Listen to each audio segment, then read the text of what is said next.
ರಕ್ಷತೆ ರಕ್ಷಿತಃ. ಈ ಸಮಾಜದಲ್ಲಿ ಯಾರು ಧರ್ಮವನ್ನು ರಕ್ಷಿಸಿ ಧರ್ಮದಂತೆ ನಡೆಯುತ್ತಾರೋ ಅಂಥವರಿಗೆ ಧರ್ಮವೇ ರಕ್ಷಣೆ ನೀಡುತ್ತದೆ. ಇದು ಪುರಾಣಗಳ ಸಿದ್ಧಾಂತ. ಇದು ಕಲಿಯುಗ. ಕಲಿಯುಗ. ಈ ಕಲಿಯುಗದಲ್ಲಿ ಹಣ ಎಂಬ ಎರಡಕ್ಷರದ ಬಲ ಹೊಂದಿದ್ರೆ ಏನನ್ನು ಬೇಕಾದರೂ ಸಾಧಿಸಬಹುದು. ಹಣ ಇಲ್ಲದವ ಹೆಣಕ್ಕಿಂತಲೂ ಕಡೆ. ಈ ಹಣದ ಚಣತ್ಕಾರಕ್ಕೆ ಈ ಪ್ರಪಂಚವನ್ನೇ ತಾಳಕ್ಕೆ ತಕ್ಕಂತೆ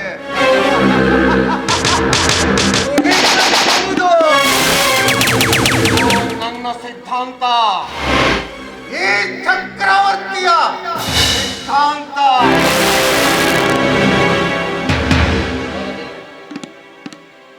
ಅನ್ನಕ್ಕೂ ಗತಿಯಿಲ್ಲದ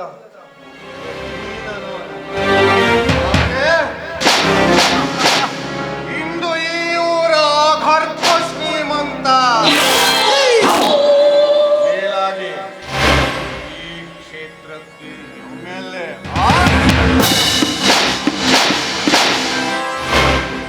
ಒಂದೆಡೆ ರಾಜಕೀಯದ ಬಲ, ಇನ್ನೊಂದೆಡೆ ಹಣದ ಬಲ.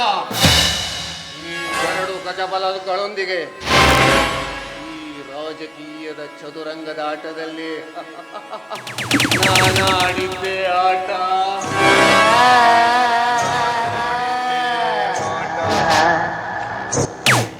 ಈ ನನ್ನ ಯಶಸ್ಸಿನ ಹಾದಿಯನ್ನು ತಡೆಗಟ್ಟಲು ಎಷ್ಟೋ ಜನ ತಡೆಗೋಡೆಯನ್ನು ತಲೆ ಎತ್ತಿ ನಿಂತರು. ಯಾರನ್ನು ಲೆಕ್ಕ ಮಾಡದೆ ಅಂಥವರ ವೃಂದವನ್ನು ಚಂಡಾಡಿ ಅವರ ಹಣಗಳ ರಾಶಿ ಮೇಲೆ ಕಟ್ಟಿದ ಈ ಸಾಮ್ರಾಜ್ಯಕ್ಕೆ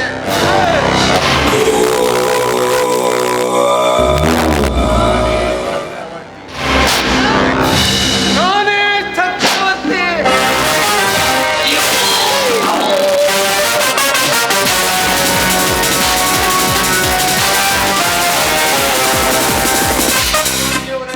ಸಾಮ್ರಾಟ್ ಗಹಿಸಿ ನಗುತ್ತಾ ಇದ್ದೀರಲ್ಲ,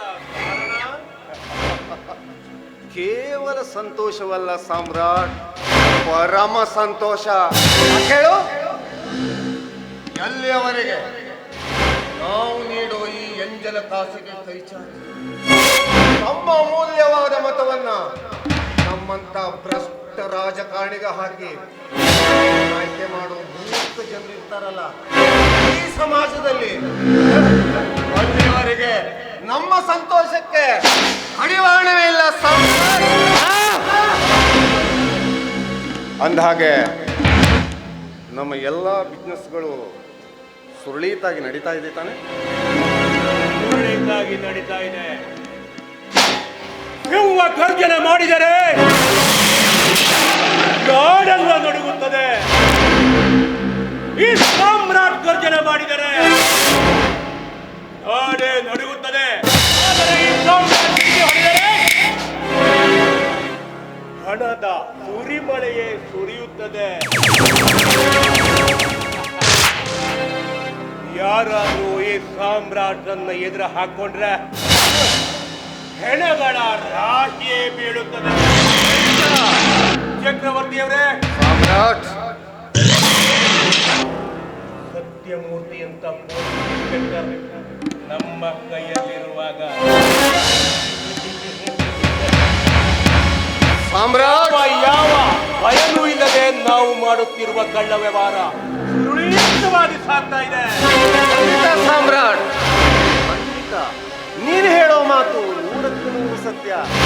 ಸಾಮ್ರಾಟ್, ಕೇವಲ ಪೊಲೀಸ್ ಇಲಾಖೆ ಒಂದೇ ಅಲ್ಲ, ಇಲ್ಲಿರುವ ಎಲ್ಲ ಅಧಿಕಾರಿಗಳ ಗುಟ್ಟು ಅವರ ಜುಟ್ಟು ನನ್ನ ಕೈಲಿರುವಾಗ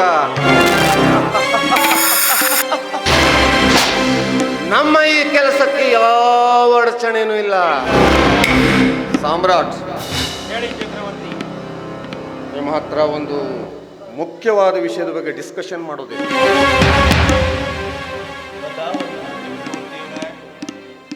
ಸರಿ ಸಾಮ್ರಾಟ್, ಆ ಬಸ್ತಿಕೇರಿ ಹತ್ರ ಒಂದು 3 ಎಕರೆ ಜಾಗ ಇತ್ತಲ್ಲ, ಆ ಜಾಗದ ಬಗ್ಗೆ. ಆ ಜಾಗದಲ್ಲಿ ಹಾ ದಲಿತ ಸಮುದಾಯದವರು ಒಂದಿಷ್ಟು ಗುಡಿಸಲು ಹಾಕೊಂಡಿದ್ದಾರೆ.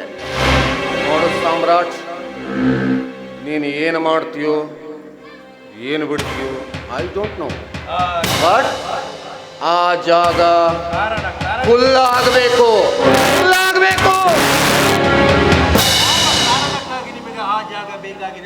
ವಿನಾಕಾರಣ ಯಾವತ್ತೂ ಈ ಚಕ್ರವರ್ತಿ ಯಾವ ಮಾತನ್ನು ಆಡೋನಲ್ಲ.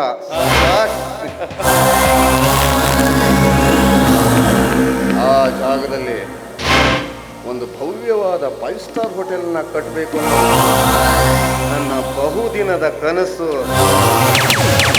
ನನಸಾಗಬೇಕು. ಆ ಕನಸು ನನಸಾಗಬೇಕು ಅಂತಾದ್ರೆ ಆ ಜಾಗ ನನ್ನ ಮುಷ್ಟಿಯಲ್ಲಿರ್ಬೇಕು. ಅದಕ್ಕೆ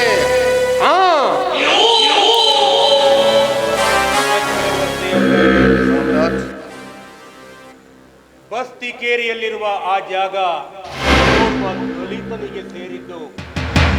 ವೀರ ಅಂತ ಅವನ ಹೆಸರು. ಅವನ ಸ್ವಂತ ಆಸ್ತಿಯನ್ನು ಅವನು ಅಲ್ಲಿರುವ ಬಡವರಿಗೆ ದಾನವಾಗಿ ಕೊಟ್ಟಿದ್ದಾನೆ. ಕಷ್ಟ ಆ ಜಾಗವನ್ನು ನಮ್ಮ ಕೈವಶ ಮಾಡಿಕೊಳ್ಳುವುದು ತುಂಬಾನೇ ಕಷ್ಟ.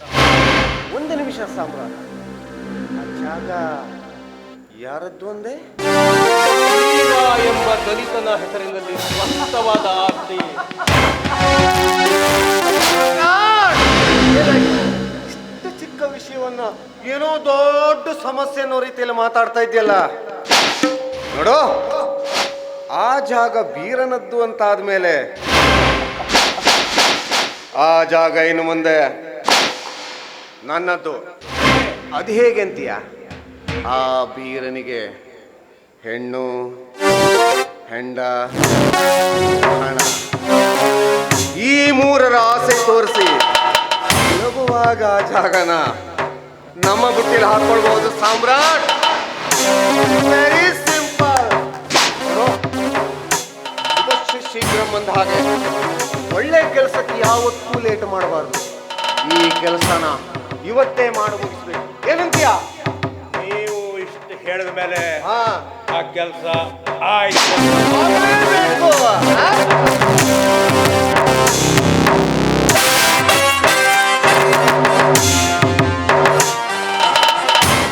ಯಾರು? ಓಹೋ, ಶೇಖರ್. ಬಾರಪ್ಪ, ಬಾ. ಅಂದ ಹಾಗೆ ಅಮೇರಿಕದಿಂದ ಯಾವಾಗ ಬಂದಾಗಾಯ್ತು? ಇವತ್ತು ತಾನೇ ಬಂದೆ ಮಾವ. ಅದಿರ್ಲಿ, ನಿನ್ನ MBBS ಕೋರ್ಸ್ ಎಲ್ಲ ಚೆನ್ನಾಗಿ ನಡೀತಾ ಇದೆ ತಾನೆ? ಒಂದು ತಿಂಗಳಲ್ಲಿ ನನ್ನ MBBS ಕೋರ್ಸ್ ಮುಗಿತಾ ಇದೆ. ಹಾ. ಹಾಗೆ ಇದೇ ಊರಿಗೆ ಬಂದು ನಾನು ಮಾನಸಿಕ ರೋಗಿಗಳ ಸೇವೆ ಮಾಡ್ಬೇಕು ಅಂದ್ಕೊಂಡು ಒಂದು ಹಾಸ್ಪಿಟಲ್ ತೆರಿಬೇಕಂತ ಇದ್ದೀನಿ. ಎಂತ ಮಾತಾಡ್ತಾ ಇದೀಯ? ಈ ನಿನ್ನ ಮಾತು ಕೇಳಿ ನನಗೆ ಬಿಂದಿಗೆ ತುಂಬಾ ಹಾಲು ಕುಡಿದಷ್ಟು ಸಂತೋಷ ಆಯ್ತು. ಯಾಕೆಂದ್ರೆ ಈಗಿನ ಕಾಲದ ಹುಡುಗರು ನಮ್ಮ ದೇಶದಲ್ಲಿ ವಿದ್ಯಾಭ್ಯಾಸ ಮುಗಿಸಿ ಅಮೇರಿಕಾದಲ್ಲಿ ಹೋಗಿ ಸೆಟಲ್ ಆಗ್ಬೇಕು ಅಂತ ಕನಸು ಕಾಣ್ತಾ ಇದ್ದಾರೆ. ಅದರಲ್ಲಿ ನೀನು ಅಮೇರಿಕಾದಲ್ಲಿ ಓದ್ಕೊಂಡು ಇಲ್ಲಿ ಬಂದು ಅದು ನಮ್ಮೂರಲ್ಲೇ ಜನಸೇವೆ ಮಾಡ್ತೀನಿ ಅಂತ ಹೇಳ್ತಾ ಇದ್ದೀನಿ. Well done my boy, well done. ಅಷ್ಟೇ ಅಲ್ಲ, ಇನ್ನು ಮುಂದೆ ನನ್ನ ಮಗಳಾದ ಸಂಧ್ಯಾಳ ಕೈ ಹಿಡಿದು ಅವಳ ಬಾಳ ಬೆಳೆದು ಇನ್ನು ನೀನು ಹಾಗೂ ಸಂಧ್ಯಾ ಇಲ್ಲೇ ನನ್ನ ಕಣ್ಮುಂದೆ ಇದ್ರೆ ಇದಕ್ಕಿಂತಲೂ ಸಂತೋಷ.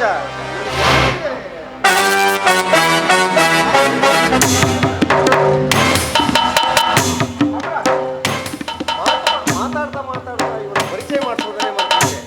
ಇವನು ಯಾರಂತ ತಿಳಿದ್ಯಾ? ನನ್ನ ಸ್ವಂತ ತಂಗಿಯ ಮಗ. ಇವತ್ತಲ್ಲ ನಾಳೆ ನನ್ನ ಮಗಳಾದ ಸಂಧ್ಯಾ ಕೈ ಹಿಡಿದು ನನ್ನ ಈ ಸಂಪೂರ್ಣ ಆಸ್ತಿಗೆ ಉತ್ತರಾಧಿಕಾರಿ.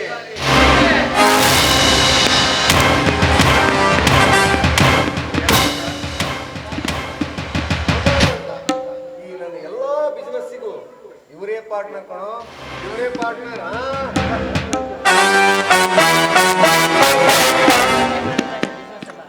ಚೆನ್ನಾಗಿ ನಡೀತಾ ಇದೆ. ಸ್ವಲ್ಪ ಸ್ವಲ್ಪ ತೊಂದರೆ ಇದ್ದದ್ದೇ. ನಾನು ಬಂದು ತುಂಬ ಹೊತ್ತಾಯ್ತು. ಸಂಧ್ಯಾನೇ ಕಾಣ್ತಾ ಇದ್ದ. ಸಂಧ್ಯಾ ಇಷ್ಟೊತ್ತಿಗೆ ಎಲ್ಲಿರ್ತಾಳಪ್ಪ? ಕಾಲೇಜಿಗೆ ಹೋಗಿರ್ತಾಳೆ. ಇನ್ನೇನು ಸ್ವಲ್ಪ ಹೊತ್ತಿನಲ್ಲಿ ಬರ್ಬೋದು. ಆಹಾ ನೋಡು, ಡ್ಯಾಡಿ, ಅರೆ ಶೇಖರ್, ವಾಟ್ ಈಸ್ ಸರ್ಪ್ರೈಸ್? ಅಮೆರಿಕದಿಂದ ಯಾವಾಗ ಬಂದೆ ನೀನು? ಈಗ ತಾನೇ ಬಂದೆ. ನಿನ್ನ ಕಾಲೇಜ್ ಲೈಫ್ ಹೇಗೆ ನಡೀತಾ ಇದೆ? ವಾವ್, ಸೂಪರ್, ತುಂಬ ಚೆನ್ನಾಗಿ ನಡೀತಾ ಇದೆ. ನೀ ಹೇಗಿದೀಯಾ? ಓಕೆ. ಏನಮ್ಮ ಸಂಧ್ಯಾ, ಅವನು ಈಗಾಗಲೇ ಬಂದು ಬಹಳಷ್ಟು ಹೊತ್ತಾಯ್ತು. ಏನಾದ್ರೂ ಟಿಫನ್ ವ್ಯವಸ್ಥೆ ಮಾತಾಡ್ತಾ ಇತ್ತು. ಹೋಗಮ್ಮ. ಮಾಡ್ತೀನಿ. ಶೇಖರ್, ಕೆಲಸ ಇದೆ, ಆದಷ್ಟು ಬೇಗ ಅದನ್ನು ಮುಗಿಸಿ ಬೇಗ ಬರ್ತೇನೆ. ಇದನ್ನ ಆಯ್ತು.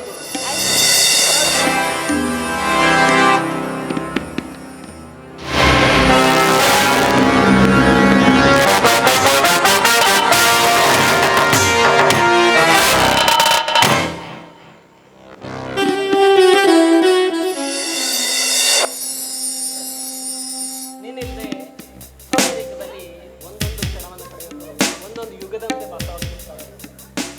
ಇನ್ನೇನು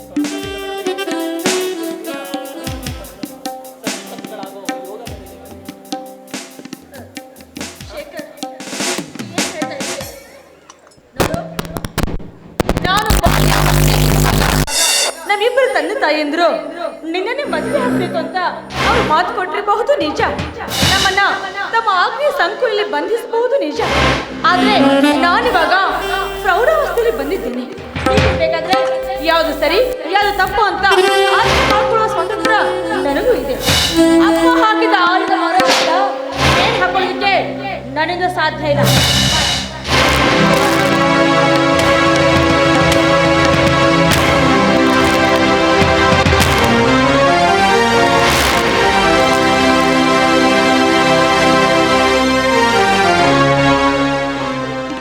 ಆದ್ರೆ ನಾನು ಪ್ರಾಣಕ್ಕಿಂತ ಹೆಚ್ಚಾಗಿ ಸಂಧ್ಯಾಳನ್ನ ಪ್ರೀತಿಸ್ತಾ ಇದ್ದೀನಿ.